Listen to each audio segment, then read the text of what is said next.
நம்முடைய வாழ்க்கையில் நிறைய குணங்கள் அழகாகவே இருக்கணும் இல்லையா? எப்போவுமே இறைவன் நேசிக்கிற குணத்தோடு நம்ம வாழணும் அன்பானவர்களே. ஒரு நிமிஷம் இந்த வீடியோவை நீங்கள் கேட்குறதால நிச்சயம் நம்முடைய உள்ளங்கள் எண்ணங்கள் மாறத்தான் செய்யும். அதாவது இன்றைக்கி அழகான ஒரு ஒன்லைன் செய்தியை அண்ணலம் பெருமானார் அகிலத்தின் அருள்கொடை சொன்ன செய்தியை நம்ம இன்றைக்கி படிக்க போகிறோம். சுப்ஹான புகாரில் 6021வது செய்தி, குல்லு மஅரூஃபின் சதகா, எல்லா நற்குணங்களும் தர்மமே. இவ்வளவு அழகான வார்த்தை. இந்த வார்த்தையை உங்கள் வாழ்க்கையாக எடுத்து நடங்க. ஒவ்வொரு கைண்ட்னஸ், ஒவ்வொரு பொறுமை குணம், ஒவ்வொரு அழகான குணங்கள் அனைத்துமே தர்மம். நம்ம தர்மம் எவ்வளோ கஷ்டப்பட்டு செய்கிறோம், ஏழை எளிய மக்களுக்கு தர்மம் செய்கிறோம், இல்லாத மக்களுக்கு கொடுக்குறோம், அந்த நன்மையை நம்ம அடையணும், அதனால் சொர்க்கத்தில் இடம் பெறணும் தானே.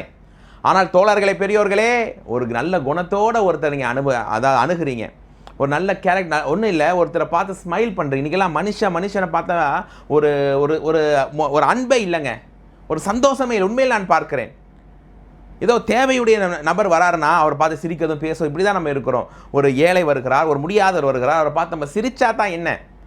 ஒரு மனிதனை பார்த்து நீங்கள் ஸ்மைல் பண்ணுறீங்கன்னா அதுவும் தர்மம், அதையும் அல்லாஹ் உங்களுக்காக மறுமையில் கூலியாக எழுதுகிறான். அப்போ அந்த கைண்ட்னஸ் தாங்க நம்ம வாழ்க்கையில் முக்கியம். நம்ம குணங்கள், காலையில் எந்திரிக்கிறோம், வேலைக்கு போகிறோம், வரோம், சாப்பிட்றோம், தூங்குறோம், வெளியே சுற்றுறோம், இப்படி தான் போகுதே தவிர நிதானமாக உட்காருங்க, அமைதியாக யோசிங்க. நான் யார், நான் இங்கேருந்து வந்திருக்கேன், நான் என் குணம் என்ன, என் குணத்தால் மக்களை நான் சம்பாரிச்சிருக்கிறேனா, அதுக்கெல்லாம் இஸ்லாம் எவ்வளோ அழகான வழியை தந்திருக்குது. அதுதான் ஒவ்வொரு நற்குணங்களும் தர்மம். நல்ல குணத்தோடு இருப்போம், நிறைய அன்பு மக்களை சம்பாதிப்போம் தோழர்களே. அஸ்ஸலாமு அலைக்கும் வரஹ்மத்துல்லாஹி வபரகாத்துஹு.